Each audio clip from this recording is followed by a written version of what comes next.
여러분 반갑습니다. 다들 얼굴이 되게 환하시네요. 오늘 종강이라서 저도 그 처음에 세미나 계획 잡혀 있는 거 보고 제가 제일 마지막인 거예요. 그래서 다들 좀 환하게 얼굴을 뵐 수 있겠다 그런 생각이 좀 들었고요. 오늘 여러분들하고 1시간 한 반 정도 뭐 이미 10분이 지나긴 했습니다만 좀 빠르게 어, 엘- 제목이 좀 어려운데요.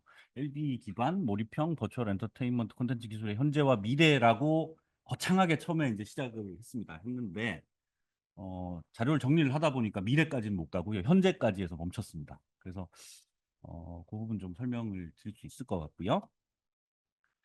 소개 간단하게 드리면 저는 루미플로 휴게사 루미플로에서 기업부설 연구소 소장을 맡고 있고요.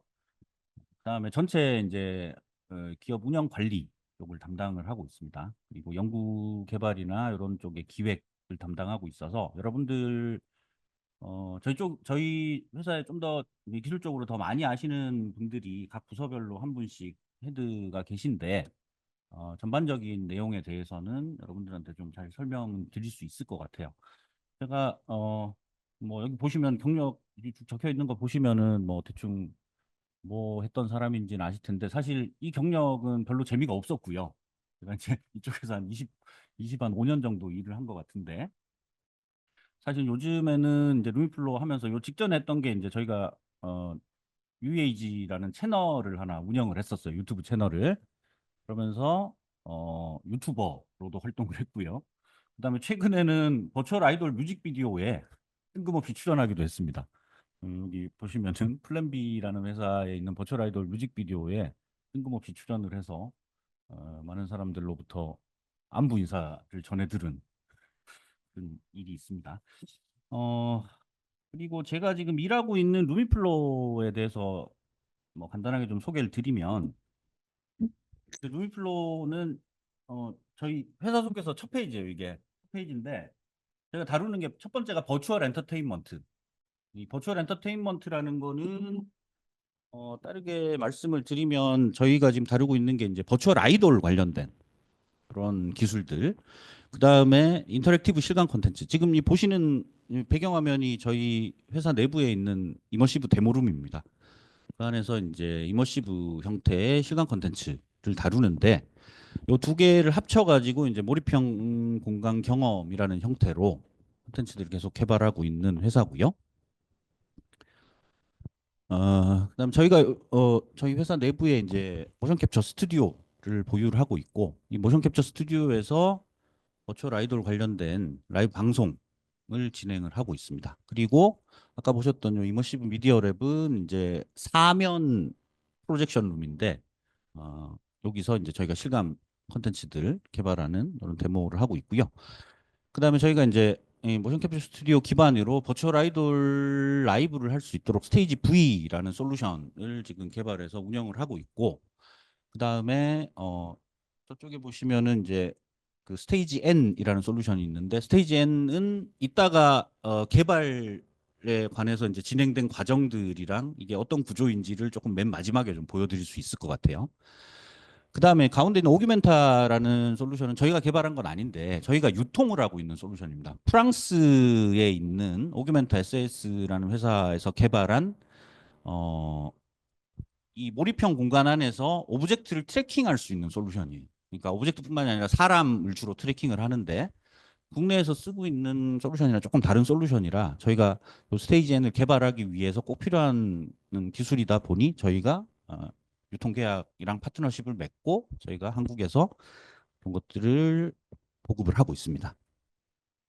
그래서 저희가 이제 주 사업 영역은 이머시브 사업부랑 그다음에 버추얼 사업부 두 가지로 나눠서 각각에 대해서 이제 스테이지엔이라는 솔루션을 보급하기도 하고 그다음에 버추얼 아이돌 라이브 방송을 진행을 하고 있습니다. 그리고 이제 부가적으로는 아시다시피 이런 류의 어떤 그 사업들이 굉장히 기술적으로 복잡해요. 복잡하다 보니 고객사들이 예를 들어 뭐 이러이러한 프로젝트가 있는데 요걸 좀 하고 싶다라고 이제 말씀하실 때 저희가 기술 컨설팅을 제공을 한다거나 그런 사업도 하고 있고, 그다음에 마지막으로 저희가 모션 캡처 데이터 어셋화해서 이걸 라이브러리로 만들어서 이거를 온라인에서 판매도 하고 있습니다. 모션 캡처 어셋 라이브러리 사업도 이렇게 하고 있는데, 어셋 라이브러리는 사실상 뭐 주된 사업은 아니고 말 그대로 이제 저희가 모션 캡처를 계속 하다 보니까 나오는 이제 부가적인 데이터를 다시 수익화하기 위한 사업입니다. 그래서 오늘 여러분들하고 한 1시간 정도 말씀을 드릴 내용들은 제일 중요한 건 이제 버추얼 아티스트가 지금 한참 붐인데, 버추얼 아티스트랑 팬덤이 뭐 온라인에서는 많이 쉽게 만나잖아요. 근데 오프라인에서 어떻게 만나게 할 수 있을까에 대한 이야기들을 가지고 좀 말씀을 나눠볼까 합니다. 그래서 전반적으로 버추얼 엔터테인먼트 산업이 지금 어떻게 돌아가고 있는지, 그 다음에 이게 왜 이렇게 발전을 하게 됐는지, 그 다음에 오프라인 팬덤 경험은 어떻게 연결할 수 있는지, 그다음에 마지막으로 저희가 이제 이 오프라인 팬덤 경험을 위해 개발했던 스테이지 앤 솔루션 이 어떻게 구성돼 있고 이게 뭐 어떤 개발 과정이 있었는지 이런 것들을 간략하게나마 좀 말씀을 드릴까 싶습니다. 자, 올해 여러분들 버추얼 아이돌이 굉장히 핫하고 있습니다. 저희가 루미플로가 2023년 5월에 영업을 시작을 했는데, 저희도 사실 버추얼 아이돌에 대해서는 반신반의하고 있고 그냥 모션 캡처 스튜디오를 가지고 있다 보니까 뭐 언젠가 이런 기회도 있겠지라고 생각을 했는데, 올해 정말 핫합니다. 뭐 여러분들 중에 버추얼 아이돌 관련해서 관심이 있으신 분이 뭐 있으실지 모르겠지만, 지금 올해 이 왼쪽에 있는 이세계 아이돌 같은 경우에 이제 이세패를 진행을 하면서 버추얼 아이돌 중에서는 최초로 이제 고척돔에서 공연을 했죠. 버추얼 아이돌이 돔 공연장에서 공연을 한다고 말이 안 되잖아요. 사실 걸그룹 중에서도 이 뭐 여러분 알다시피 이세돌은 걸그룹인데, 걸그룹 중에서도 블랙핑크만 고척돔에서 공연을 해봤거든요. 그 정도인데 걸그룹 중에서는 두 번째 사례고요. 그 다음에 실제로 그 이세페가 작년에도 올 상반기에 진행이 됐었지만 지금 5월 달에 했던 공연 같은 경우에는 17,800석이 팔렸어요. 이 정도로 굉장한 티켓팅 파워가 있는, 그래서 한 번에 33억 정도의 매출을 올렸습니다. 그리고 작년에는 더 현대에서 그 팝업 스토어를 플레이브랑 그다음 스텔라이브까지 해서 세 팀이 같이 열었는데 매출이 70억이 나왔어요. 한 달 동안. 그리고 굿즈 같은 경우에도 크라우드 펀딩한 금액이 한 88억을 넘었고요. 그다음에 이제 오른쪽에는 지금 플레이브인데 이 플레이브가 이번에 지금 아시아 투어를 시작을 했어요. 응? 버추얼 아이돌이 아시아 투어를 한다고? 참 희한한 세상이죠. 아시아 투어를 시작한 포스터인데 이미 그 버추얼 아이돌 최초로 처음 낸 앨범이 100만 장 판매를 돌파를 했고, 그다음 아시아 투어 서울 공연은 이미 티켓팅 시작을 하고 다 매진이 돼 버렸습니다. 가고 싶어도 이제 못 갑니다. 네, 놀랍죠. 그리고 작년에도 이미 플레이브는 콘서트를 했는데 10분 만에 매진하고 이틀 동안 한 2만 몇천 명 정도가 들어왔고요. 그다음에 작년에 뭐 멜론 탑백 1위, 음방의 음중 같은 데서도 1위를 두 번이나 했죠. 플레이브가. 그리고 지금 이번에는 이제 3회차 서울 공연 3회차까지 전석 매진인데 1회가 그 잠실에 있는 KS포 돔인데 1회가 보통 한 15,000석 되니까 3회차가 매진됐으니까 대충 매출이 얼마쯤 나올지 상상이 되시죠. 이세돌이 지금 17,800에 33억이니까. 그래서 이런 정도로 굉장히 버추얼 아이돌이 핫한 지금 상황이고요. 어, 여러분들 중에 혹시 이팔이나 풀리 있습니까? 몇 분 안 계셔가지고 뭐 이판이나 풀리가 있으실지는 모르겠는데 학부생들 중에서는 엄청 많아요. 제가 얼마 전에 저희 그 회사에 학부생들이 1학년 학생들이 전학을 와가지고 한 70명 중에 이제 물어보니까 그 70명 중에 한 15명이 일부는 이파리 중에서 이파리는 뭐냐면 이세계 아이돌 팬클럽입니다. 그리고 또 일부는 플레이 팬클럽 플리. 그래서 이번에 이세페랑 뭐 다 갔다 왔더라고요. 근데 지금 사실은 이전까지만 해도 작년 정도, 재작년 정도까지만 해도 사실은 그냥 오타쿠였죠. 팬덤들이 어디 가서 쑥스러워서 내가 플레이브 팬덤이야, 혹은 뭐 이세계 아이돌 팬덤이야라고 쑥스러워서 말을 못할 정도의 그냥 뭐 덕후 또는 뭐 오타쿠로 불리던 이런 친구들이 지금은 이제 당당하게 자기네 응원봉을 가지고 이쪽 이세계 아이돌 이번에 리뉴얼된 응원봉이고 저쪽이 플레이브 응원봉입니다. 아령이죠. 아봉이라고 보통 불리는데 아령 모양의 저 응원봉을 가지고 스스로 자기네들 정체성을 드러내고 그러고 있어요. 그래서 오늘 이 팬덤 이야기를 먼저 말씀드린 이유가 팬덤들이 지금 형성이 돼서 산업을 지탱할 만큼 이 산업을 끌어올리는 견인차 역할을 할 만큼 이 버추얼 아이돌 쪽이 핫해졌습니다. 콘텐츠가. 그래서 실제로 뭐 우스갯소리로 아이돌 콘서트 아니면 덕질만 해도 뭐 수명 9년 길어진다 뭐 이런 기사가 나올 정도로 굉장히 좀 희한한 세상이 됐어요. 여기 지금 응원봉들이 다 4세대 국내 케이팝 아이돌들 응원봉인데 그중에 당당하게 이렇게 자리를 차지하고 있죠.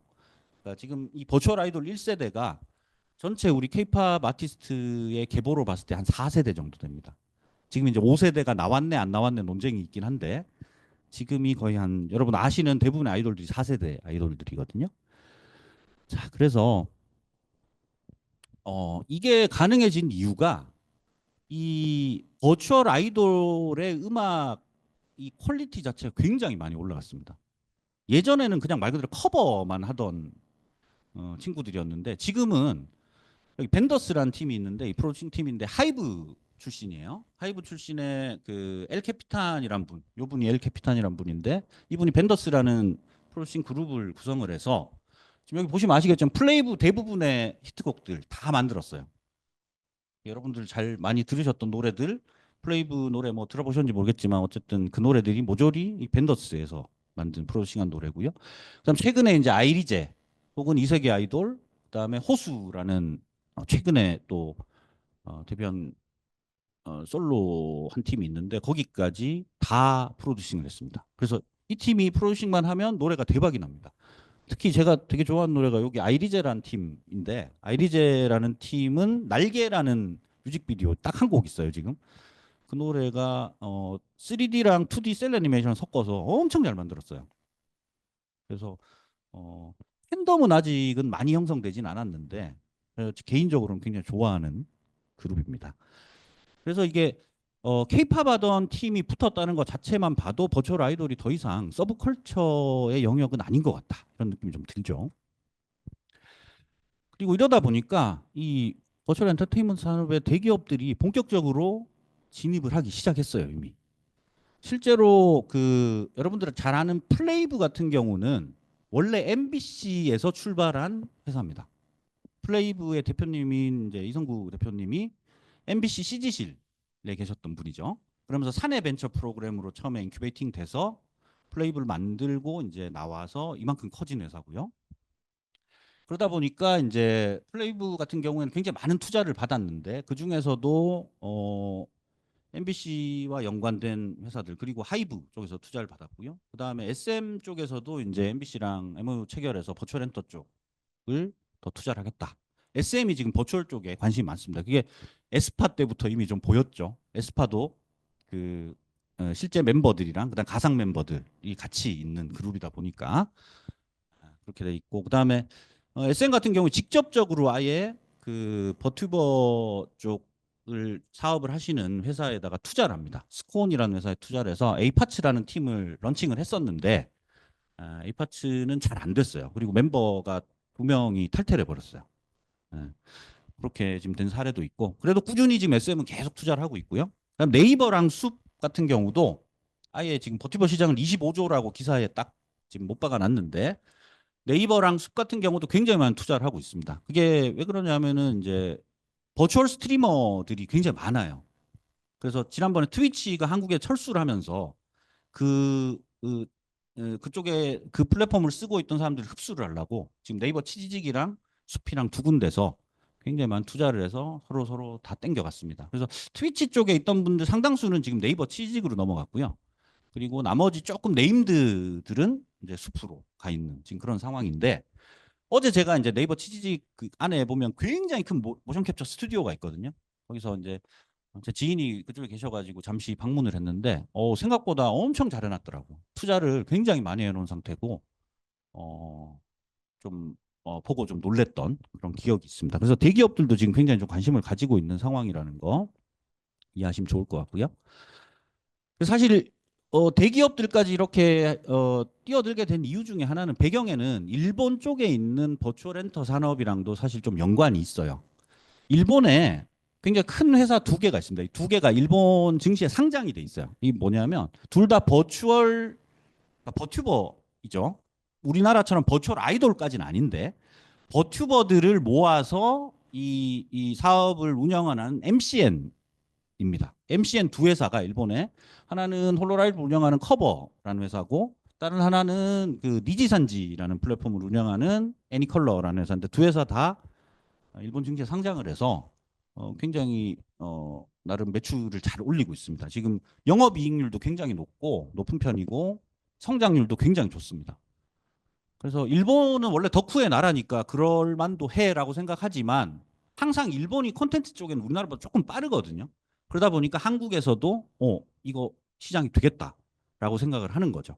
그래서 일본 쪽의 어떤 레퍼런스를 참고로 해서 국내 대기업들도 미리미리 뛰어들고 있고요.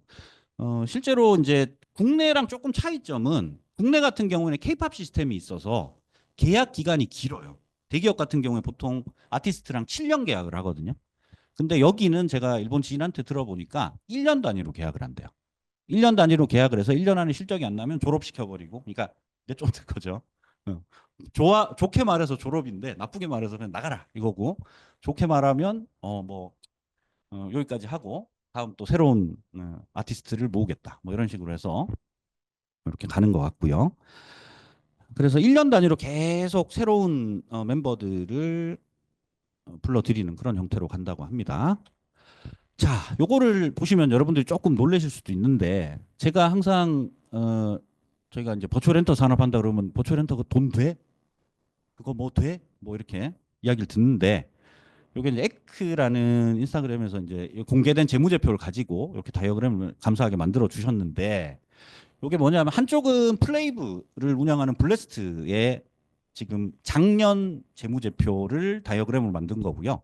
저쪽은 이세계 아이돌을 운영을 하고 있는 패러블 엔터테인먼트의 어, 전체 재무제표를 나타내고 있는 겁니다. 저 패러블 같은 경우는 사실 이세계 아이돌만 있는 게 아니라서 저기도 MCN이다 보니까 다른 실제 아티스트들도 있거든요. 그러다 보니까 저게 100% 버추얼의 매출이라고는 볼 수 없습니다. 그거는 미리 말씀드리고요. 일단 플레이브부터 먼저 보시면 작년에 플레이브가 매출이 453억이 났습니다. 어마어마하죠. 일반 아이돌도 이렇게 잘 안 돼요.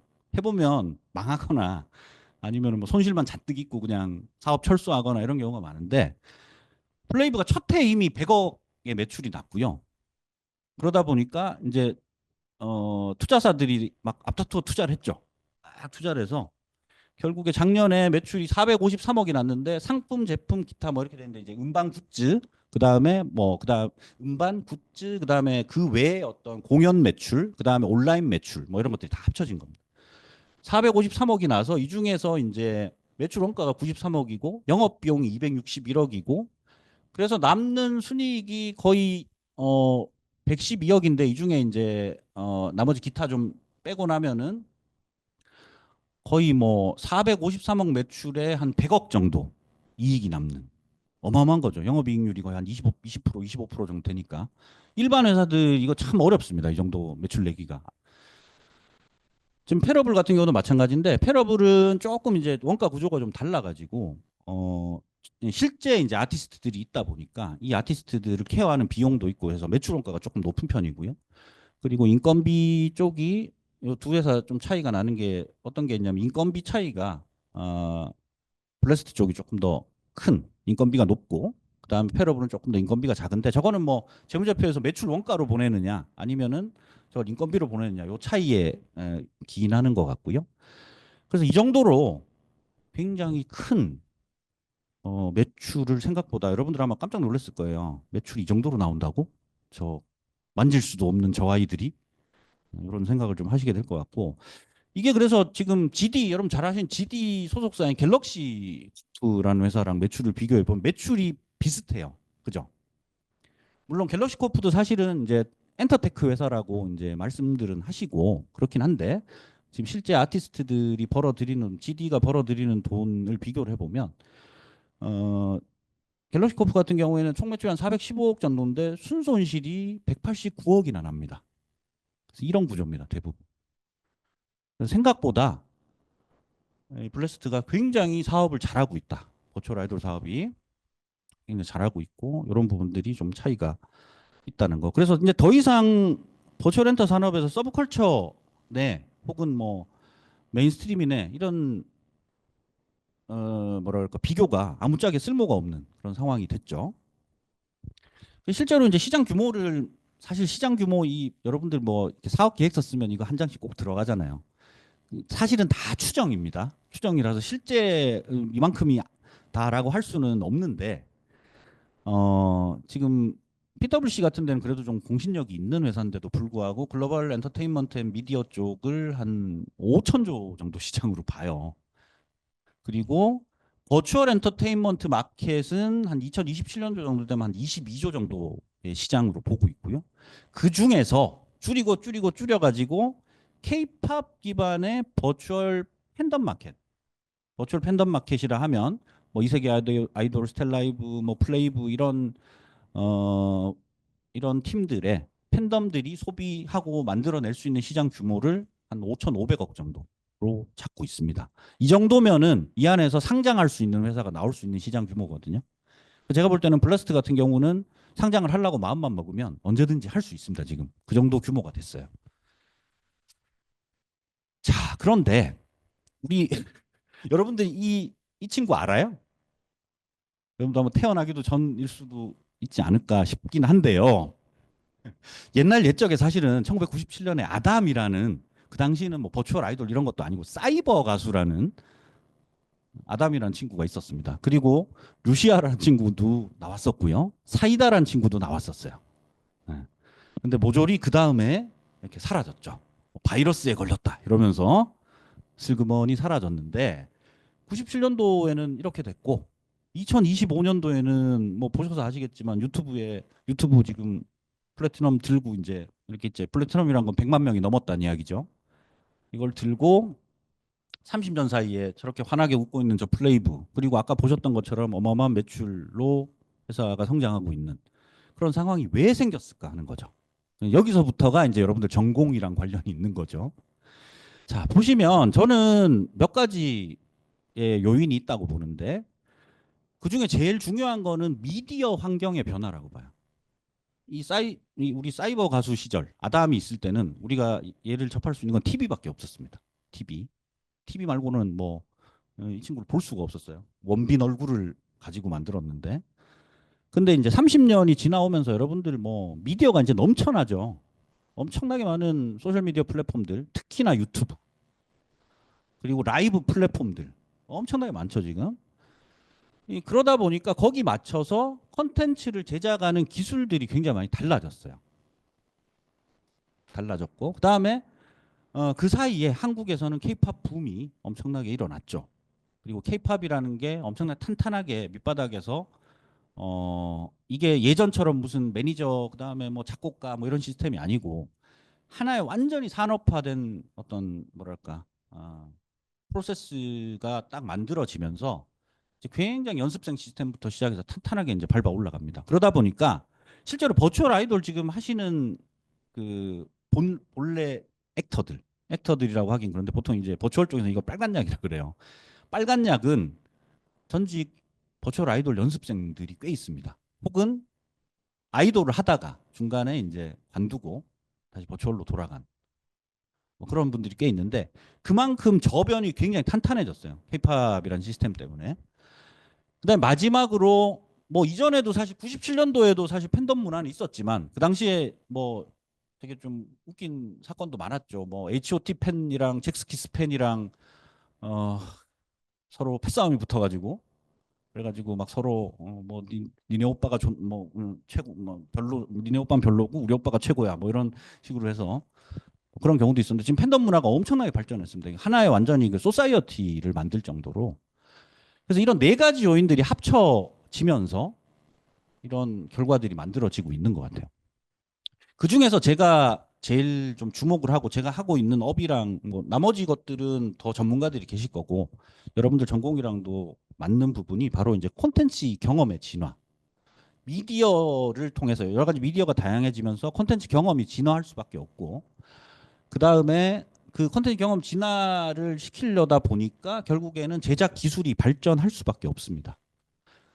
자, 이게 어떻게 바뀌었냐 하면 이 제작 기술들이 제가 보기에는 이 가장 코어에 있는 게 뭐냐 하면 여러분들도 쓰고 있을지 모르겠는데 당연히 이제 실감 미디어 쪽을 다루면은 여러분들이 아마 리얼타임 엔진들을 다룰 거예요. 유니티나 언리얼 같은. 제가 보기에는 이게 그전이랑 제일 큰 환경의 차이인데 지금 여기 보시면 요 3D CGI란 부분을 가지고 사실 이전에 아담이랑 뭐 루시아 사이다 이런 다 만들었죠. 그때 했던 거랑 똑같습니다, 이거. 뭐 캐릭터 모델링하고 리깅하고 애니메이션하고 뭐 시뮬레이션 이 옷이나 이런 것들 시뮬레이션 해야 되죠. 그다음에 뭐 이 전체적인 룩대비라고 좀 더 예쁘게 보이도록 하는 거. 그다음에 VFX 넣고 뭐 쉐이더나 렌더링, 그다음에 이 얘가 존재하는 공간 디자인까지 3D로 다 만드는 거는 똑같아요. 기술이 그 당시랑. 똑같은데 여기에 새로운 게 하나 등장을 했어요. 이 리얼타임 엔진. 언리얼 엔진, 유니티 엔진. 얘가 등장을 하면서 뭐가 달라졌냐면 실시간으로 렌더링이 되기 시작했어요. 여러분들 이전에 있는 이 3D 툴 지금도 쓰시는지 모르겠는데 블렌더든 뭐 여러분 많이 쓰시는 뭐 마야든 이런 것들이 실시간 렌더링이 안 되잖아요. 우리 렌더링 걸어놓고 자잖아요, 솔직히. 작업 걸어놓고. 근데 언리얼 유니티는 실시간으로 우리가 보는 최종 룩이랑 똑같은 룩으로 렌더링이 됩니다. 실시간으로 그냥 바로바로 나와요. 그러다 보니까 뭐가 가능해졌냐면 예전에는 모션 캡처를 해서 이거를 이쪽으로 보내서 애니메이션을 하고 이렇게 해야 됐었는데 지금은 이 모션 캡처가 바로 일로 넘어갑니다. 넘어가면서 전반적으로 실시간 모션 capture가 되고 있고요. 그 다음에 손가락, 얼굴까지 굉장히 쉽게. 옛날에는 아마 여러분들 옛날 한 20년 전 영화 아바타 뭐 이런 거 만들 때 보면 여기 점 찍어가지고 막 하는 거 있었죠. 그것도 이미 뭐 거의 실시간으로 넘어가긴 했었는데 리얼타임 엔진이랑 연동이 되면서 실시간으로 넘어가기 시작했어요. 그러고 이제 트래킹 관련된 디바이스들, 센싱 관련된 디바이스들, 뭐 이런 것들도 굉장히 많이 발전을 했고, 이런 것들이 결합이 되면서 이게 라이브 스트림이 가능한 환경이 됐죠. 라이브 스트리밍도 이미 준비가 돼 있었고, 그래서 이런 것들이 조합이 돼서 굉장히 많은 콘텐츠들이 만들어지기 시작했고, 그 다음에 실제 이제 공연에서 쓰이는 기술, 그 다음에 서버나 IoT 관련된 기술, 그 다음에 디스플레이 기술, 이게 어떻게 보면은 이 컨텐츠 경험을 더 진보시키게 만든 하나의 요인이라고 보는데 이런 것들이 결합이 되기 시작하면서 정말 폭넓은 경험이 만들어지기 시작한 거예요. 컨텐츠 경험이. 그전에는 TV로만 보던 게 이제 라이브 스트리밍, 뭐 공연, 실제 공연 혹은 실제 이런 전시관, 오프라인까지 계속 연결이 되는 거죠. 그래서 저는 여기에 또 한 가지 요인이 더 있는데 이 리얼타임 컨트롤. 그러니까 리얼타임 렌더링이 되니까 이런 3D 툴들은 사실 리얼타임으로 제어가 안 됐어요. 내가 뭐 막 작업을 해놓고 렌더링을 눌러야 결과가 나오는데 이게 리얼타임 렌더링이 되다 보니까 얘가 실시간으로 이런 센서들의 데이터들을 받아서 실시간으로 표현을 해주고 또 바깥에서는 외부에서는 실시간 제어를 할 수가 있어요. 그 모든 것들을 다 모아서 콘텐츠로 만들어주는 허브 역할을 하는 게 결국 리얼타임 엔진이거든요. 이 두 가지 이 리얼타임 엔진이 가장 큰 이런 환경 변화를 이끌어냈다라고 저는 개인적으로 보고 있습니다. 자, 그래서 여러분들 보시면 실제 이제 플레이브가 어떻게 하고 있느냐인데 플레이브가 플레이브는 여기 보시면 여기 지금 제가 이걸 다 보여 굉장히 긴 내용인데 플레이브가 감사하게도 여기 전체 CTO를 맡고 있는 이현우 님이 요 내용들 우리 플레이브를 어떻게 만든다라는 걸 되게 상세하게 공개를 해놨어요. 그래서 이것만 보셔도 아마 충분히 어떻게 만들어지는지 아마 3개 정도 있을 겁니다. 언리얼 플레이브 이렇게 검색하시면 바로 나오는데 플레이브는 언리얼 엔진을 씁니다. 저희도 언리얼 엔진 쓰는데 이걸 가지고 만들 수 있는 그리고 지금 현재 블래스트에서 만들고 있는 컨텐츠들이 보면 첫 번째가 이제 유튜브 라이브 스트리밍, 그다음 라이브 버스킹 컨텐츠, 그다음에 유튜브에서 자체적으로 만든 자컨들 있죠. 보통 이제 자체 소속사에서 만들어내는 걸 자컨이라고 그러는데 자컨. 그다음 이런 것들을 가공을 해 쇼폼까지 만들어요. 근데 이런 것들은 보면 굉장히 빨리빨리 만들어내야 되는 거거든요. 그러다 보니 이건 실시간성을 이 리얼타임 엔진이 충족을 시키고요. 그다음 이걸 가지고 이것만 하는 게 아니라 여기 보시면은 여러분들 플레이브 음악 중심에 나온 거 보셨어요? 방송? 그거 보는 사람들 다들 되게 신기한 게 아니 버추얼이 어떻게 음악 방송에 나와? 하는데 나옵니다. 나왔어요. 이미 몇 번이나 나왔고. 그래서 유튜브 쪽은 당연히 음악 채널에도 음악 방송 똑같은 포맷으로 실제 아티스트들이 하는 똑같은 포맷으로 나오고 그다음에 TV 음악 방송에도 굉장히 자주 나옵니다. 그리고 마지막으로 뮤직비디오랑 시네마틱 이거는 사실 예전에 있던 포맷인데 아담도 뮤직비디오는 있었죠. 그 당시에. 나머지는 다 없었죠. 그런데 뮤직비디오는 사실 돈이 굉장히 많이 들어요. 아티스트들 지금 뭐 신곡 하나 나오면 뮤직비디오 뭐 10억씩 드는데 이거를 굉장히 그나마 뭐랄까 빨리 싸게 만들 수 있는 그런 구조가 됐죠. 이것들을 가능한 게 제작 비용 관점에서 굉장히 이걸 코스트를 다운 시키고 이런 정도의 넓은 커버리지로 콘텐츠를 생산할 수 있게 해준 게 바로 이 리얼타임 엔진입니다. 그래서 요 내용들은 요 탄생 과정 기술 이야기 굉장히 좋은 레퍼런스고요. 그다음에 요것도 스팟라이트 요것도 기사랑 같이 보시면 굉장히 좋습니다. 그래서 요거는 한번 여러분들 직접 보시면 재밌습니다. 그냥 덕심으로 보시면 됩니다. 네. 그래서 블래스트에서 지금 콘텐츠를 만들고 있는 현재 파이프라인이 아까 그 스팟라이트 그 게시물에 있는데 거기서 지금 한 장을 가지고 온 건데 굉장히 심플해졌어요. 언리얼 엔진 쓰고부터. 그 이전에는 사실 아까 말씀드렸듯이 기획을 하고 모델링을 하고 그다음에 뭐 리깅이란 단계를 거쳐 가지고 이걸 다시 3D로 보내서 시뮬레이션하고 어쩌고 저쩌고 굉장히 복잡한 과정이 있었다면 지금은 쭉 흘러갑니다. 기획을 하고 모델링은 일반 3D 툴에서 해요. 그다음에 리깅도 마찬가지. 일반 3D 툴 마야 같은 데서 해요. 리깅이란 게 여러분들 여기다 이제 뼈를 심고 그다음에 여기서 이제 옷이나 이런 것들 헤어 이런 것들이 움직이면 같이 실제처럼 움직일 수 있도록 해주는 그런 기술이죠. 리깅을 하고 그다음에 요거를 이제 요때부터 언리얼로 요 캐릭터만 살짝 넘깁니다.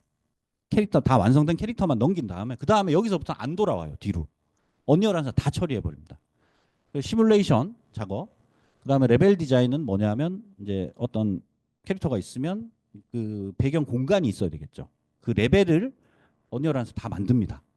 그 다음에 요것들을 룩뎁이라는 과정을 거쳐서 룩뎁은 조금 더 보기 좋도록 라이팅이나 이런 것들 그 다음에 전반적인 이펙트들 조정을 한 다음에 그 다음 라이브 모캡을 진행을 해요. 여러분들 보시고 있는 플레이브의 모든 컨텐츠가 대부분의 컨텐츠 뮤직비디오 같은 거 빼고 다 라이브로 모캡을 해서 그 결과가 그냥 바로 화면 그냥 녹화하면은 바로 일반적인 뮤직비디오 같은 비디오가 되는 거고 이걸 스트리밍하면 라이브 방송이 되는 거고요.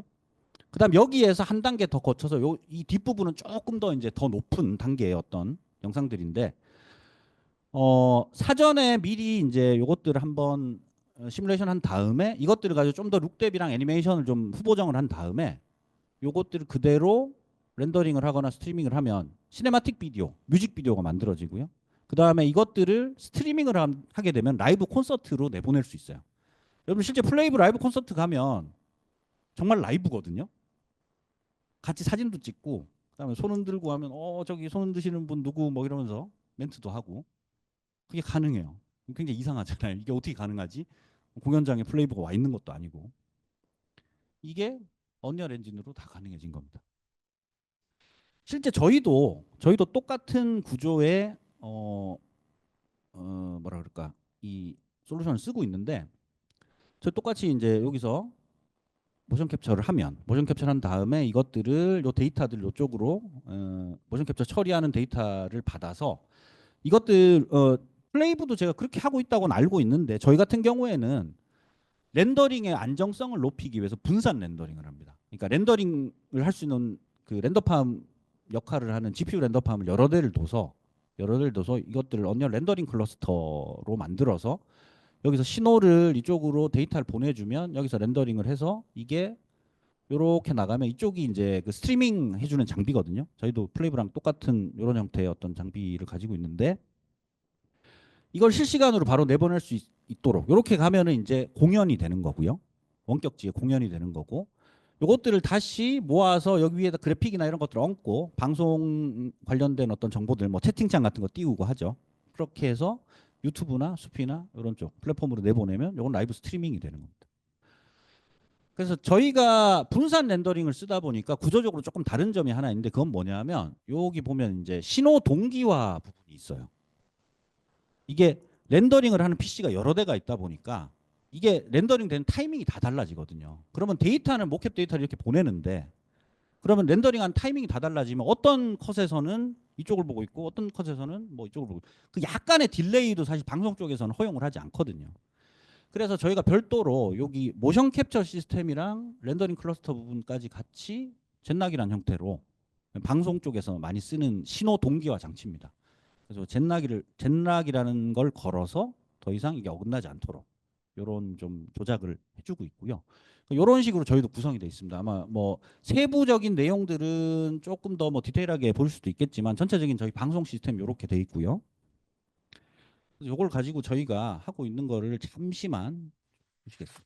요거는 저희가 버추얼 아티스트 라이브를 하기 위해서 저희 개발한 스테이지 V라는 언리얼 엔진 기반 솔루션이고요. 여기가 지금 저희 모캡 스튜디오입니다.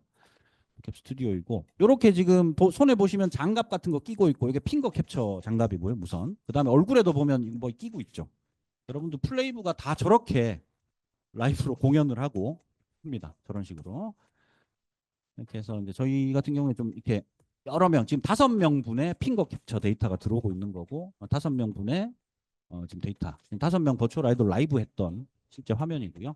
그리고 언리얼로 하다 보니까 이런 식으로 실시간으로 프리뷰가 돼요. 지금 여기 지금 감독님이 실시간으로 가상 카메라를 들고 이렇게 움직이면 아까처럼 그렇게 보이는 겁니다. 그래서 저희가 이제 방송이 가능하도록 여러 개의 카메라가 동시에 스위칭이 되도록 프리뷰가 되고 스위칭이 되도록 이런 식의 어떤 것들을 개발을 해놓은 상태고요. 그래서 그리고 이제 버추얼이다 보니까 의상을 사람보다 더 빨리 갈아입어요. 클릭만 하면 되도록. 그렇게 해서 이런 것들도 언리얼이랑 연동이 되니까 웹 기반으로 만들어서 의상을 세팅을 하면 바로바로 이렇게 변동이 되도록 그런 걸 만들어 놨고 실제 요건 지금 공연 컨텐츠를 만들고 있는 거예요. 이쪽에 모캡이 라이브로 아까 했던 게 아까 공연 컨텐츠를 넘어가고 있고 이런 식으로 해서 저희가 실제 요거는 이제 방송을 하고 있는 장면입니다. 저희가 그 올해 초에 그 버추얼 아이돌, 버추얼 아티스트죠. 이제 버튜버 출신인데 3명이 모아서 설날이라고 윷놀이를 했어요. 윷놀이를 했는데 보시면 이 손에 뭐 들고 있죠. 이게 유치입니다. 유치인데 광학식 모캡 시스템에서 보면 이렇게 보여요. 마커 이렇게 아까 보셨던 처음에 보셨던 쫄쫄이 있고 그다음에 마커를 붙여서 이렇게 하면 실시간으로 이런 물체들이랑 상호작용도 가능하면서 이렇게 모캡을 할 수 있는 거죠. 보시면 실제 던지는데 이게 실제 유치를 던집니다. 예, 뭐 빨간 양 노출 때문에 그 화면을 못 보여드리지만 이런 식으로 이런 리지드 바디 형태로 이렇게 만들어져 있고 이렇게 해서 데이터를 넘기면 이 모션 빌더라는 프로그램에서 다시 이렇게 넘어가고 이분은 되게 유명한 유튜버신데 비버라는 유튜버 뮤지션이신데 이분이 같이 방송을 진행을 했고요. 그리고 요거는 이제 저희 자체적으로 저희 스테이지 V를 가지고 저희가 일주일에 한 2개 정도 쇼폼을 계속 만들어요. 저희 회사 내부에 퍼포먼스 디렉터가 한 분 있습니다. 그래서 그분이 직접 모캡하고 이런 영상들을 만들어서 하는데 일주일에 쇼폼 2개가 이분이 혼자서 만드는 거거든요. 그러니까 사실 한 30초에서 1분 정도 사이 콘텐츠를 혼자서 2개씩 만들어내기가 쉽지가 않아요. 근데 이렇게 해서 언리얼로 바로 라이브로 그 레코딩을 모캡 레코딩을 한 다음에 전체 배경이나 이런 것들 그다음 룩댐만 살짝 해서 바로 내보내는 그런 형태입니다. 플레이브 대시이고요. 뭐 이런 식으로 저희가 지금 계속 하고 있고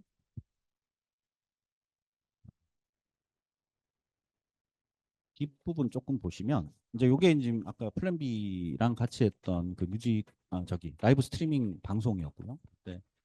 이런 식으로 여기 보시면은 발로 이렇게 막 밀죠. 저게 다들 되게 신기하시던데 사실 저 알고 있는 저희들은 그냥 마커만 붙이면 돼요. 뭐 이렇게 이야기는 하지만 실제 저 말도 사실은 요만하게 만들어서 이제 마커 붙여서 발로 툭 차면 이렇게 날아가고 이렇게 하도록 돼 있어서 더 이상 이제 버추얼 아티스트들이 표현의 어떤 장애가 많이 없어졌어요.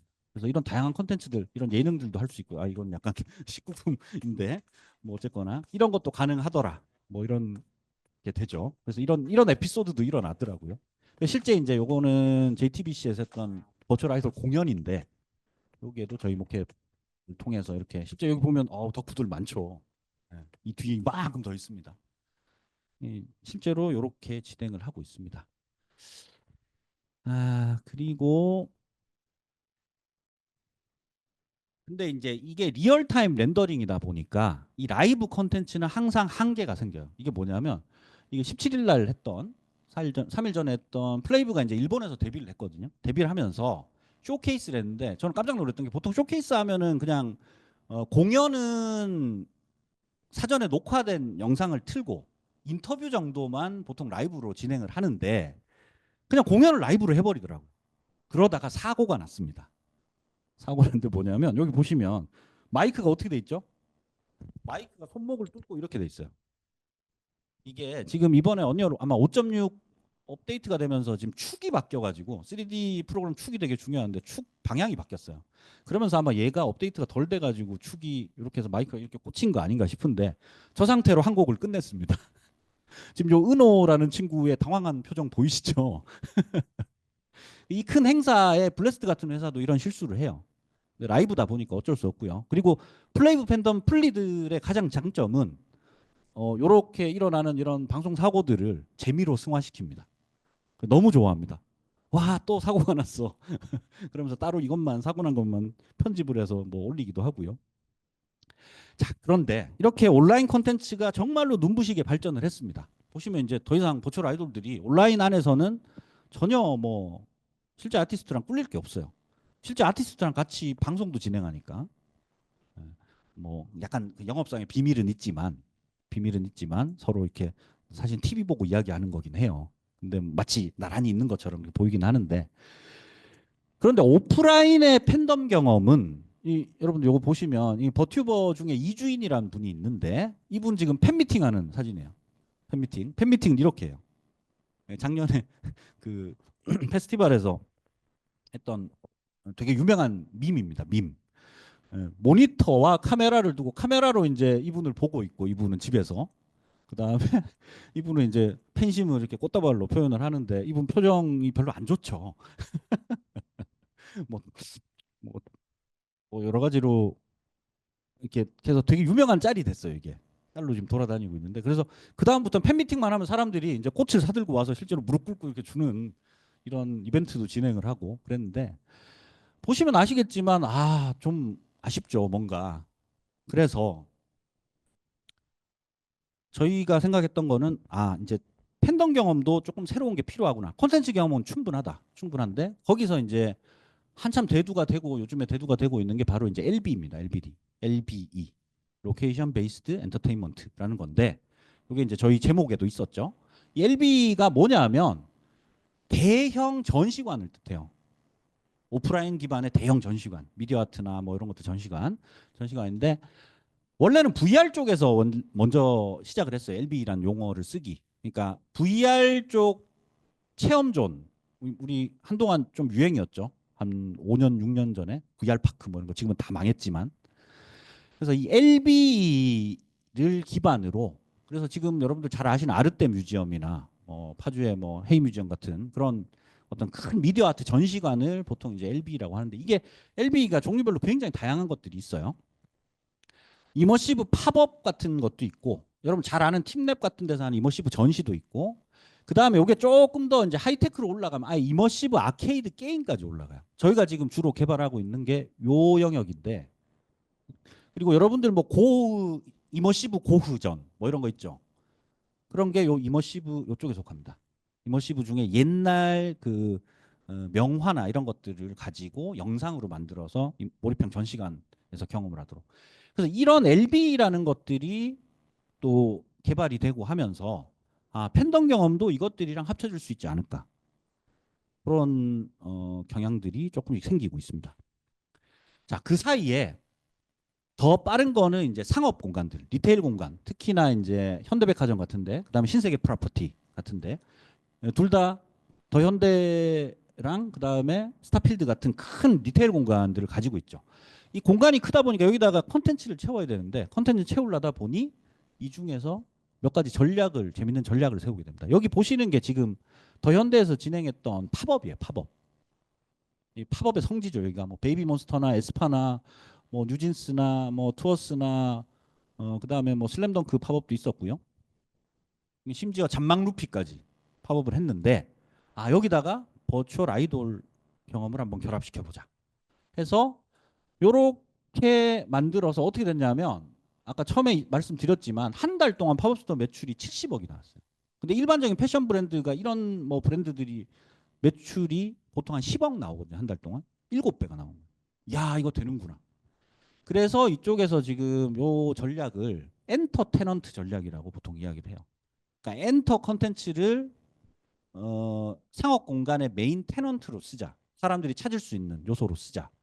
그렇게 했던 게 엔터테인먼트 전략인데, 그래서 결국에 이 굉장히 재밌는 이런 팝업 기반의 팬덤 경험이 콘텐츠가 생겨나게 된 거죠. 그리고 일본에는 덕후들이 많다 보니까 팬덤 전용 공간이 있어요. 애니메이트라는 회사가 일본에 여러 가지 그 굿즈나 이런 것들 모아서 팔고 있는 그런 공간이 있는데, 이게 애니메이트가 한국에도 있습니다. 원래 홍대가 성지고요. 홍대가 애니메이트의 굉장히 성지고, 그다음에 잠실 롯데점도 지금 생겨가지고 이렇게 쭉 보면은 여러 가지 뭐 여러분 잘 아시는 애니메이션 이런 것들 굿즈들 팔고 있는데, 이게 이제 버추얼 아이돌 쪽이랑 결합을 해서 지금 건대 입구에 가면 V스퀘어라는 롯데시네마 바로 연결돼 있는데, 거기에 이런 공간이 하나 한 300평 정도 되는 공간이 생겼습니다. 버추얼 아티스트 팬덤 전용 공간입니다. 여기 가면 스텔라이브 전용 굿즈도 팔고 있고요. 저희의 첫째가 스텔라이브를 좀 좋아하는데 그 친구도 굿즈 사러 가고 싶다 뭐 이런 이야기도 하더라고요. 그러면서 여기 뭐 멤버십 라운지도 있고, 그다음에 여기 롯데 시네마가 바로 옆에 붙어 있다 보니까 팬들이 모여서 같이 라이브 뷰잉이란 걸 해요. 그러니까 라이브 방송들을 극장에서 하는 거죠. 그리고 뭐 이런 식으로도 하고, 그다음에 전시도 하고, 이런 공간이 생기기 시작했어요. 이건 팬덤 공간이라고 하죠. 이런데 근데 가 보시면 콘텐츠가 생각보다 형편없다. 그냥 유튜브를 계속 틀어놓습니다. 자, 그리고 이거는 아까 말씀드렸던 더현대에서 했던 이세계 아이돌 팝업이랑 요거는 플레이브 팝업입니다. 팝업인데, 이세계 아이돌은 요 가운데 공연장처럼 요렇게 만들어서 실제 이세페에서 했던 영상을 요만큼 잘라가지고 안에다가 틀어는 놨어요. 틀어는 넣고, 플레이브도 곳곳에 이렇게 투명으로 된 프로젝터를 써가지고 이렇게 뭔가 좀 다르게 연출을 하려고 했는데, 결국에는 그냥 말 그대로 기존에 만들어놨던 컨텐츠를 계속 재탕하는 그런 형태죠. 그래서 저희가 봤을 때는 이런 오프라인 팬덤 경험에 맞는 좀 다른 컨텐츠가 필요하겠다라는 생각이 드는 거죠. 공간 기반의 몰입형 컨텐츠, 이런 것들이 필요하다고 지금 보고 있고요. 자, 여러분들 중에 아이돌 콘서트 가보신 분, 아이돌 콘서트 덕질은 노노노입니까? 네. 이게 지금 여러분들 실제 콘서트 장면인데, 이쪽이 이세계 아이돌 이세페 장면이고요. 장난 아니죠. 저도 이거 보고 깜짝 놀랐던 게, 야, 우리나라에 덕후가 이렇게 많았어? 싶었는데, 아, 이 사실 이 아이돌 콘서트는 가보면 울고 있는 사람이 반이에요. 버추얼 아이돌 콘서트에 가보면 사람들이 보면서 울어요. 그러니까 모니터로만 보던, 이런 혼자서 방구석에서 모니터로만 보다가 이렇게 자기랑 같은 어떤 걸 좋아하는 사람들이 많이 모여서 같이 환호하고 그러면서 이게 스스로 막 벅차오르는 거예요. 그래서 버추얼 덕후의 기준이 보통 벅차오름을 가지고 이제 판별을 하는데, 이 벅차오름 여기 가서 한번 느끼면 그다음부터는 못 빠져나옵니다. 네. 그래서 이렇게 이제 공연이 이런 식으로 진행돼, 여기도 아마 그 플레이브 콘서트인데, 제가 일부러 두 개 나란히 이걸 표현을 안 해놓고 이렇게 좀 돌려놓은 게, 하나는 이 버추얼 아이돌 콘서트는 사실은 우리 유튜브랑 별 다를 바가 없습니다. 이게 사실은 라이브 스트리밍이랑 같은 기술을 써요. 뭐냐면 모션 캡처 스튜디오에서 실시간으로 렌더링한 거를 공연장으로 보내줘요. 송출을 하면 거기에서, 여기 보통 공연장 구성이 어떻게 되냐면 메인 LED가 하나 큰 게 있고 양쪽에 PGM이라고 두 개의 디스플레이가 서 있습니다. 그러면 메인 PGM은 카메라가 바뀌거나 하지 않고 그냥 가운데에서 딱 사람들 거의 실제 아티스트 사이즈만 딱 표현해서 실제로 얘들이 여기 있는 것처럼 이 안쪽을 인덱스 형태로 표현을 해서 여기 이 실제 있는 것처럼 표현을 하고, 이쪽은 마치 중계 카메라로 계속 화면이 바뀌는 것처럼, 실제 아이돌 콘서트 가도 그렇게 하거든요. 이렇게 해서 실제 따져보면은 이렇게 딱 두 개만 있으면 되는 거예요. 그러면 공연을 만들 수가 있어요. 그래서 이쪽에서 모캡 스튜디오에서 4K 스트림을 두 개를 이쪽에 SRT란 프로토콜로 공연장으로 보내고, 공연장에는 이 안에 또 내부에 중계하는 카메라가 4채널 정도를 씁니다. 보통. 더 많은 채널을 쓰긴 하지만 이걸 모션 캡처 스튜디오로 다시 4채널을 스트림을 또 보냅니다. 그러면 서로 보면서 공연이 되는 거죠. 놀라운 건 이 SRT란 프로토콜을 쓰면 레이턴시가 생각보다 굉장히 짧아요. 1초밖에 안 돼요. 국내 환경에서는. 국내 인터넷 환경 1초고 지난번 일본에 얼마 전에 쇼케이스 했을 때 플레이브도 마찬가지 일본으로 바로 라이브 스트림 송출한 거거든요. 송출했는데 그것도 마찬가지 일본까지도 별로 안 걸려요. 우리나라 워낙에 통신망이 잘 돼 있으니까 1초면 사실 충분해요. 이쪽에서 오는 거 다 합쳐서 1초지 실제로 왔다 갔다 하는 거는 뭐 500ms 정도 보거든요. 이쪽에서 오는 거 500ms 0.5초 가는 거 0.5초면 충분히 서로 양방향 대화가 가능하다고. 그러다 보니까 이런 공연들도 굉장히 쉽게 메인 LED 뭐 쉽진 않아요. 사실 굉장히 복잡한 시스템이긴 한데 이렇게 구성을 할 수 있게 된 거고 사실상 이건 라이브 스트리밍이랑 기술적으로 별 차이가 없다는 거. 그리고 실제로 이제 버추얼 아이돌 공연 기술은 여기에다가 이 응원봉 보이시죠? 이게 실제 공연 장면입니다. 응원봉 연동 동기화돼 있고 그 다음에 여기 이제 조명들 이건 DMX라는 형태로 실제로 무대의 요 내용 세트 리스트에 맞춰 가지고 보통 세팅을 합니다. 이런 식으로 공연이 진행이 되고요. 그래서 가보시면 아 이건 진짜 몰입형 경험이구나 이런 생각밖에 안 들죠. 한번 저기서 한번 이렇게 벅차오름을 받으면 약간 교회에서 뭔가 좀 이거 받은 것처럼 빠져나오기가 힘들게 됩니다. 자 이런 세상이 왔고요. 저희도 지금 이제 언리얼이랑 DMX를 연동을 해서 언리얼 엔진을 주로 저렇게 쓰게 된 이유가 DMX라는 이 무대 조명 기술이랑 연동이 돼요. 바로. 그래서 이걸 쓰는데 저희 같은 경우는 이제 이걸 오디오가 들어오면 이게 지금 DMX 패널이고요. 언리얼 안에 있는 DMX 패널인데 요거를 원래는 다 하나 콘솔에서 이렇게 이 타임라인 쭉 해놓고 이 노래 이 음이 나올 때는 이 조명이 켜지고 이것들을 무대 조명 수백 개를 다 제어를 해요. 무대 조명 감독님들이 이만한 콘솔로 것들을 다 미리 프로그래밍을 해놓거든요. 그리고 세트 리스트에 맞춰서 큐를 주면 그게 움직이도록 이렇게 만들어 놓는데 저희 같은 경우는 이제 오디오가 들어오면 반응할 수 있도록 이런 것들을 좀 만들어 놨습니다. 그래서 요거 지금 조금 길어가지고 보기에는 좀 그렇고요. 나중에 저희 웹사이트 한번 유튜브 한번 들어오시면 이런 것들이 다 설명이 돼 있습니다. 잠시만 보시면 반짝반짝반짝 하고 있는 게 지금 그러니까 DMX 데이터들이 왔다 갔다 하는 거예요. 그리고 요게 이제 언리얼 안에 있는 조명들, 버추얼 조명들. 근데 이거는 실제 조명이랑 같이 연동이 되는 거니까 연동이 돼서 똑같이 움직입니다. 이런 식으로 표현이 될 수 있고요. 좀 깁니다. 자, 이러다 보니까 나중에는 이제 뭐라 그럴까 굉장히 좀 지금 우리나라 안에서도 이만큼 진보가 돼 있는데 이미 영국에서는 2022년도 5월 달에 가상 공연 전용관이 생겼어요. 여러분들 아바라는 그룹 알아요? 아바? 아마 교수님이랑 저는 알 것 같고요. 여러분들은 모를 거예요. 이분이 아바인데 옛날에 70년대 굉장히 유명했던 세계적인 그룹입니다. 예. 그룹인데 이분들이 늙어서 지금 이렇게 됐어요. 늙어서 이렇게 됐는데 아마 제가 알기로는 스웨덴 왕실에서 돈을 대 가지고 이분들을 이렇게 젊을 때로 되돌려서 이걸 완전 버추얼 휴먼으로 만든 다음에 가상 공연을 만들자라고 해서 영국 런던의 올림픽 파크 안에다가 이런 가상 공연 전용관을 만들었습니다. 이렇게 해서 엄청난 뭐 전 세계 최초의 가상 공연 전용관이고 3,000석 정도 규모인데 이거 만드는데 한 2,400억이 들었대요. 그리고 요 공연장은 스터피쉬라고 영국에서 제일 유명한 무대 디자인하는 회사가 했고 그다음에 이 아바타 이게 지금 아바타거든요. 3D로 만든 아바타인데 ILM 여러분 잘 알죠? ILM이 뭐 하는 든지 전 세계 영화 VFX의 최고 정점에 있는 회사잖아요. 여기서 작업을 했습니다. 자, 여기서 작업을 한 게 이건데 여기 보시면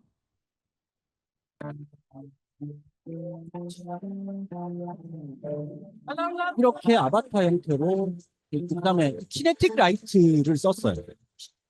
키네틱 라이트가 한 3만 개가 달려 있습니다. 3만 개가 달려 있어서 그리고 이머시브 사운드 스피커가 한 290개 정도 달려 있고요. 이게 다 만들어지고 이따가 되게 놀라운 장면이 하나 나오는데 어,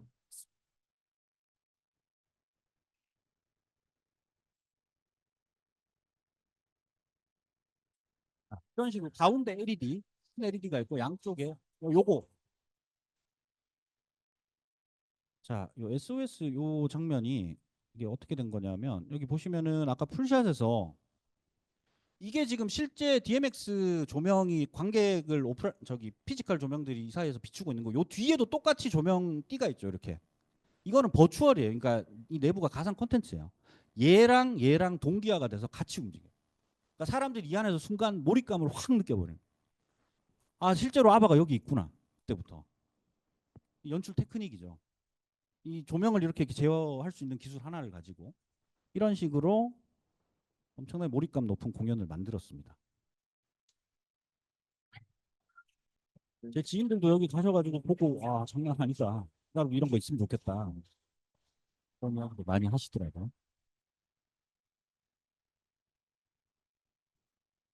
아니 이거는 라이브 공연이 아닙니다. 너무 연로하셔서 지금 다 80세라 직접 공연을 못 하고 말 그대로 이제 처음에 오픈하실 때 나와서 손 흔들고 가셨어요. 그리고 계속 그냥 영화 보듯이 돌아가는 겁니다. 그냥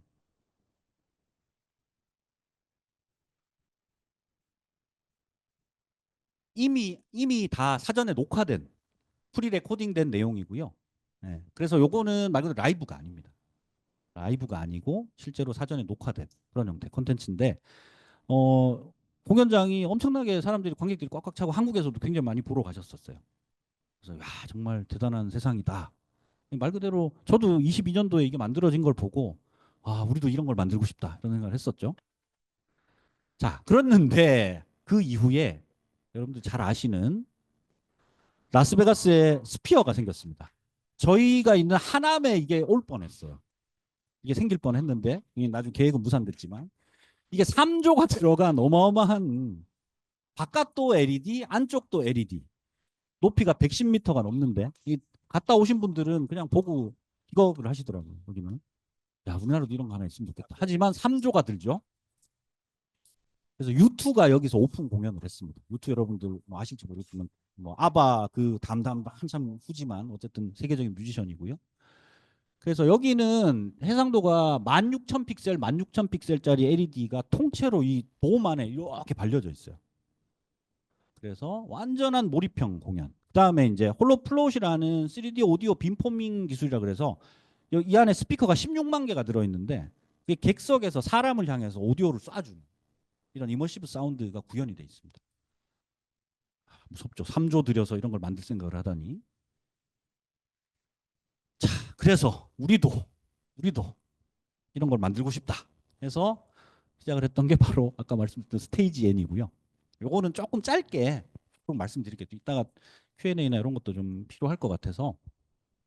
저희도 이제 저런 것들 쭉 보고 있고 온라인 쪽에 콘텐츠 경험들이 막 진화하는 걸 보다 보니까 우리나라도 충분히 팬덤이나 이런 것들 위해서 아까 그 팝업 스토어나 이런 데에서 보여지던 그런 어떤 콘텐츠들이나 이런 것들이 제 한계가 있다 보니까 우리도 조금 더 몰입형 경험으로 콘텐츠를 바꿀 수 있도록 만들면 좋겠다. 이런 생각을 해서 이런 식의 가치 다이어그램을 한번 만들어 봤어요. 그러니까 어, 이머시브 라이브 스테이지라는 컨셉으로 일단 버추얼 아이돌 팬덤 공간에 몰입형 전시가 가능하도록 팬덤이나 팝업나 오프라인 콘서트 아니면 버추얼 아이돌 팬 콘서트는 말 그대로 저렇게 큰 대규모 공연장이 아니라 소규모 공연에 대한 니즈도 있거든요. 라이브로 볼 수 있는 라이브로 자주 만나고 싶어요. 그래서 이런 것들에 적용할 수 있도록 이런 콘텐츠도 만들고 그다음에 이것들을 가지고 실시간 라이브 공연도 하고 내가 좋아하는 최애랑 인터랙션까지 가능하도록 이렇게 한번 만들어 보자라고 생각을 해봤습니다. 근데 이걸 어떻게 만들지 생각을 했는데 기술적으로는 이미 그 당시에 여러분들 많이 하는 LED 기반의 버추얼 프로덕션 기술이 그때 언리얼 엔진 기반으로 막 올라오고 있던 때라 20한 2년, 23년 이럴 때죠. 그땐 저도 한참 버추얼 프로덕션 관련해서 이렇게 뭘 기술 개발하고 이럴 때라 이거를 쓰면은 이거 충분히 가능하겠다.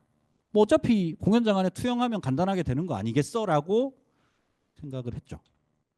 그래서 요걸 가지고 자, 그러니까 캐릭터랑 레벨을 만들고 이걸 모션 캡처 해가지고 언리얼로 보낸 다음에 아까 처음에 보여드렸던 다이어그램 비슷하게 해서 이것들이 이제 네트워크를 통해서 여러 개 스테이지에다가 동시에 공급을 할 수 있도록 하자.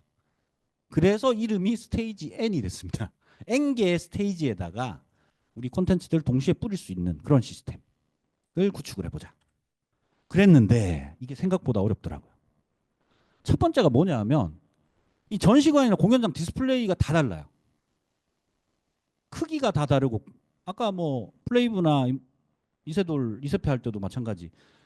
두 스트림이 나간다는 건 똑같은데 디스플레이 크기나 아까 그 아바도 다르고 MSG 스피어도 다르고 하나는 돔이고 하나는 3면으로 이렇게 붙어 있는 스타일이고 다 다르다 보니까 이걸 뭐 어떻게 할 수가 없는 거예요. 그 다음에 이제 이게 물리적 형태가 달라지면 보통 렌더링을 다시 걸어야 되잖아요. 렌더링 시간 엄청나게 들립니다. 저거 아까 스피어 같은 경우 16K, 16K니까 16,000픽셀, 16,000픽셀이면 아마 콘텐츠 조금 달라지면 렌더링만 한 달쯤 걸어야 돼요. 그래서 와 이거 안 되겠다. 그래서 결국 이걸 해결하기 위해서 3D 프로젝션 기반으로 아예 디스플레이 형태가 달라져도 바로 콘텐츠가 나갈 수 있도록 디스플레이 될 수 있도록 3D 프로젝션 개념을 한번 써보자.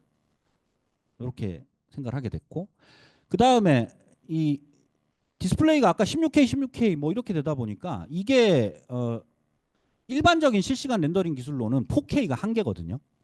4K가 언리얼에서 일반적으로 실시간 내보낼 수 있는 한계가 4K입니다. 도저히 안 되는 거예요. 그래서 이거를 그러면은 분산 렌더링 시스템 만들자. 실시간 분산 렌더링 시스템. 그래서 실시간으로 렌더링이 돼서 여러 개의 렌더링 노드가 화면에 요만큼씩을 나눠서 내보낼 수 있도록 하자.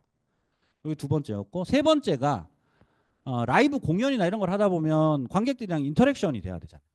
인터랙션이 가능하도록 요거를 표현을 할 수 있으면 좋은데 이제 문제가 일반적으로 이제 화면이 하나만 있을 때는 인터랙션 그냥 반영하기 굉장히 쉬워요. 그냥 게임이라고 생각하시면 되니까. 근데 이게 화면이 여러 개로 나눠지기 시작하면서 이것들의 동기화 기술이 필요한 거예요. 그래서 동기화 기술도 개발을 해야 되는구나.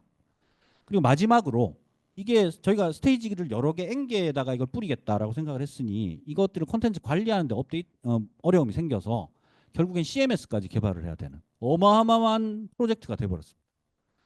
그래서 저희가 이거를 처음에는 한 1년 안에 완료를 하겠지 했는데 도저히 안 되더라고요. 그래서 저희가 지금 이걸 체계는 한 9개로 나눠서 POC 개발이 완료돼 있고 지금 MVP도 한 절반 정도는 완료가 돼 있습니다. 그래서 이것들 나눠서 총 이제 한 4년 정도 걸리는 프로젝트가 돼버린 거죠. 그래서 일반 사기업에서 사실 이거를 4년 동안 개발하기가 쉽지 않은데 어쨌거나 지금 이런 상황이 됐고요. 실제 이제 이 스테이지 앤 시스템 구조가 보시면 되게 복잡한데 나중에 여러분들 자료 받으시면 자세히 보시면 좀 도움이 될 수도 있어요. 그러니까 모션 캡처 스튜디오에서 모션 캡처 데이터를 넘기면 요 안에서 이제 요쪽에 스튜디오 쪽에 있는 설비들 이 CMS 그다음 퍼포먼스 제어 서버 그다음에 이 렌더링하고 스트리밍 해주는 시스템 이렇게 크게 보면 세 덩어리로 나눠서 요게 각자 네트워크를 통해서 각자 개별적인 다른 프로토콜로 공연장이나 혹은 전시관 쪽으로 나갑니다. 신호들이. 그 CMS 서버랑 클라이언트는 요거는 실시간으로 데이터를 주고받을 필요가 없어 비실시간 동기화 형태가 되고 그다음 공연장 쪽에 있는 요 실시간 분산 렌더링 시스템은 여기서 모캡 데이터를 바로 받아요. 바로 받고 그다음 마지막으로 이쪽에서 라이브 스트리밍 되는 것들은 이쪽에 신호를 브릿지를 떠서 이쪽으로 디스플레이 쪽으로 내보내는 이런 형태의 시스템을 이제 디자인을 하고 이걸 가지고 특허 작업에 들어갔죠. 그래서 저희가 이제 이건 특허 안에 있는 도면들 중에 하나 가져온 건데 말 그대로 이런 겁니다. 그러니까 이만한 LED 무대가 전체를 감싸고 있으면 이것들 다 조각조각을 내고 조각조각을 별도의 분산 렌더링 형태로 렌더링을 하자. 이렇게 된 겁니다. 그래서 이거는 저희가 특허를 냈는데 석 달 만에 특허가 나왔습니다. 굉장히 빨리 나왔는데 이게 장점이 뭐냐면 스크린이 이렇게 휘어지고 막 지 멋대로 생겨도 이걸로 하면 다 됩니다. 어떻게?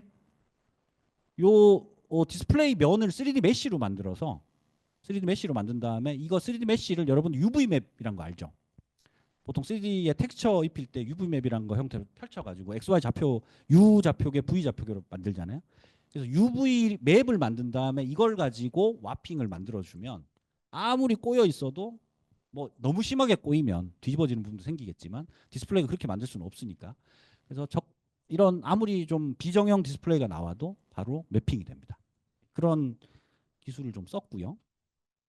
그 다음에 이제 인터랙션 동기화 부분이 이제 렌더링 여기 보시면 여기 이제 마스터 부분에 이제 제어를 하는 부분인데 요거랑 각각의 분산 렌더링 노드랑 서로 연동이 될 수 있는 하나의 알고리즘을 이게 기존의 알고리즘은 보통 젠락이라는 하드웨어 동기화 기술을 쓰는데 이게 안 돼가지고 이걸로는 도저히 인터랙션 신호를 못 받더라고요.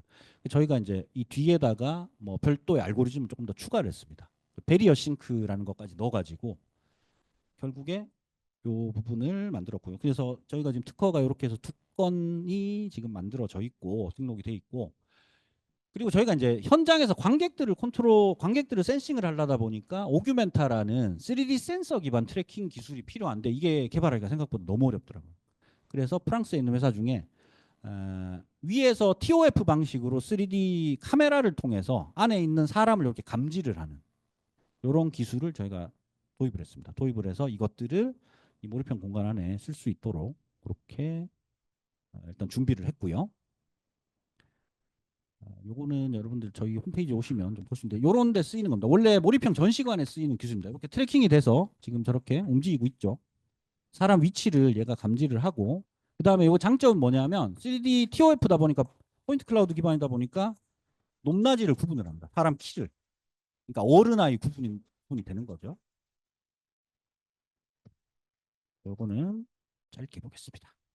그래서 뭐 이런 건데 3D 센서가 위에서 이렇게 비춰보면 이렇게 해서 이 공간 안에 있는 전체 어떤 이런 것들 다 센싱이 가능한 그리고 이게 실시간으로 유니티, 언리얼, 터치 디자이너, 노치, 뭐 스모데 뭐 다 넘어갑니다. 데이터가. 그러니까 IP 베이스로 데이터가 트래킹된 데이터 넘어가다 보니까 그러니까 저희 거랑 딱 니즈가 맞는 거죠. 이거 말고도 사실 솔루션이 많았는데 언리얼 지원하는 게 이거밖에 없었는데 저희가 써보니까 너무 좋은 거예요. 그래서 냅다 저희가 파트너십을 체결을 하고 기술을 가지고 왔죠. 그리고 마지막으로 남은 게 결국에 이제 CMS였는데 이건 아직 특허가 이제 출원만 된 상태고요. 등록은 안 된 상태입니다. CMS가 좀 복잡합니다. 이게 데이터가 워낙 많아요. 그러니까 이 아바타 데이터, 공연장 데이터, 음향 데이터, 뭐 퍼포먼스 캡처 데이터, 그다음에 연출 데이터, 뭐 버전 데이터, 뭐 그다음 스케줄링, 그다음 배포, 모니터링, 리포팅까지 다 해서 이 데이터 굉장히 많은데 이것들이 이제 공연장까지 CMS로 서로 관리할 수 있도록 데이터를 푸시해서 가상 공연 데이터가 뭐 무대 안 만들어도 디스플레이만 있으면 그냥 바로 보낼 수 있도록 이렇게 만들어진 구조이고요. 그래서 만들어진 게 저희 지금 하남에 있는 데모룸에 그런 식으로 만들어 놨습니다. 저희가 조금 오래된 저 데이터긴 한데 이제 에스파 스파이시를 가지고 이렇게 간단하게 지금 다 실시간으로 카메라도 제어를 하고 있는 거고 이 무대의 조명은 DMX 조명은 사전에 이제 프로그래밍 돼 있는 거고요. 이것도 저희 유튜브에 들어오시면 지금 DMX랑 버추얼 카메라 제어를 해서 이런 식 이머시브 환경을 만들어서 라이브 공연을 할 수 있도록 지금 마치 요 안에 이제 약간 덕후들이 모여 있는 것 같죠. 사실 학생들입니다. 학생들이 와서 이렇게 보고 이런 식으로 할 수 있는데 이제 여기에 저희가 조금 한 단계 더 나가서 지금 준비하고 있는 게 뭐냐면 아까 그 오규멘타를 가지고 공연은 세트 리스트대로 쭉 보고 그 다음에 이 아티스트들이 이제 공연과 공연의 휴식 시간에 아티스트들이 여기에 항상 이렇게 있는 거예요. 자기들끼리 자기 할 일을 하고 있다가 인터랙티브 센싱을 통해서 가까이 다가오면 팬들이 가까이 다가오면 얘가 와서 실제 이제 비헤이비어 트리라는 걸 만들어서 얘가 이쪽으로 올 때 나도 아티스트가 이쪽 다가가서 같이 뭐 챌린지 춤을 춘다든지 아니면 사진을 이렇게 포즈를 취해준다든지 이런 것들을 지금 올해 안에 개발하도록 만들고 있고 그다음에 이거 장점이 뭐냐면 모캡 데이터를 바로 받으니까 아까 저희 구조상 여기서 라이브 팬 미팅이 돼요. 라이브로 서로 뭐 저희 아까 그 플레이브 공연장처럼 이 디스플레이 스테이지랑 그다음에 모캡 스튜디오가 떨어져 있더라도 동시에 라이브로 이걸 전송을 해서 팬미팅이 바로 가능한 그런 구조를 가지고 있습니다. 그래서 저희가 시간이 거의 다 돼서 10분 남아서 저희가 그래서 이제 지금까지 만든 건 여기까지였고요. 앞으로 지금 하려고 하는 게 이게 저희가 볼 때는 팬덤 경험의 미래다라고 주장을 하고 있는 감히 주장을 하고 있는 반대 제가 지금 내세우고 있는 게 이제 요 스테이지 N, 스테이지 V, 오규멘타까지를 통합을 해서 라이브 스테이지 프랜차이즈를 만들려고 해요. 라이브 스테이지 프랜차이즈를 만들어서 팬덤들이 정말 행복하게 팬덤 덕질을 하도록 만들어주자. 이게 저희 목표입니다. 저희 목표인데 행복하게 덕질하는데 이거를 저희는 이제 피지털 팬덤 경험이라고 이름을 줬어요. 피지컬과 디지털이 결합된 형태.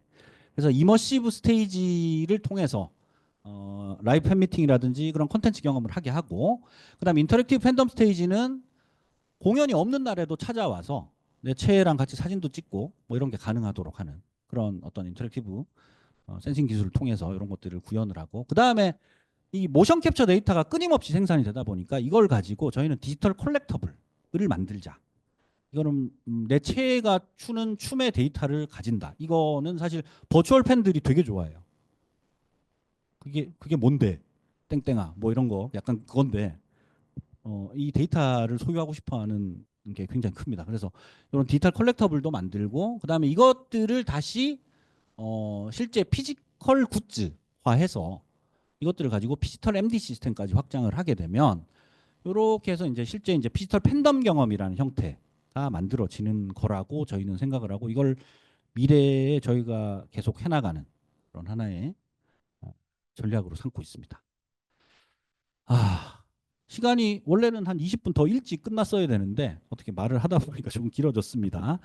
저희는 이런 것들을 지금 준비를 하고 있고요. 오늘 뭐 이제 뭐 한 10분 안 되고 한 8분, 9분 정도 남아 있는 것 같은데 여러분들 궁금한 내용 있으시면 간단하게 질문 좀 받고 지금 11시 48분이니까 뭐 한 10분 정도 질문 받을 수 있을 것 같아요. 질문 있으시면 편하게 해주시고 저희 웹사이트랑 유튜브에 가시면 오늘 말씀드렸던 것보다 좀 더 많은 내용들이 소개가 돼 있습니다. 그래서 저희 요 QR코드 스캔하시면 제가 아까 스캔해 보니까 한 요 두 번째 단까지는 스캔이 되더라고요. 두 번째 단까지는 되니까 여러분들 한번 가보시면 생각보다 조금 보실 거는 더 있을 겁니다. 그래서 오늘 시간이 짧아서 사실 특강 중에 제일 힘든 게 1시간짜리예요. 말을 많이 하려니 애매하고 적게 하려니 또 더 애매하고 여러분들 한 10분 정도 여러분들 궁금하신 내용 있으면 질문 주십시오.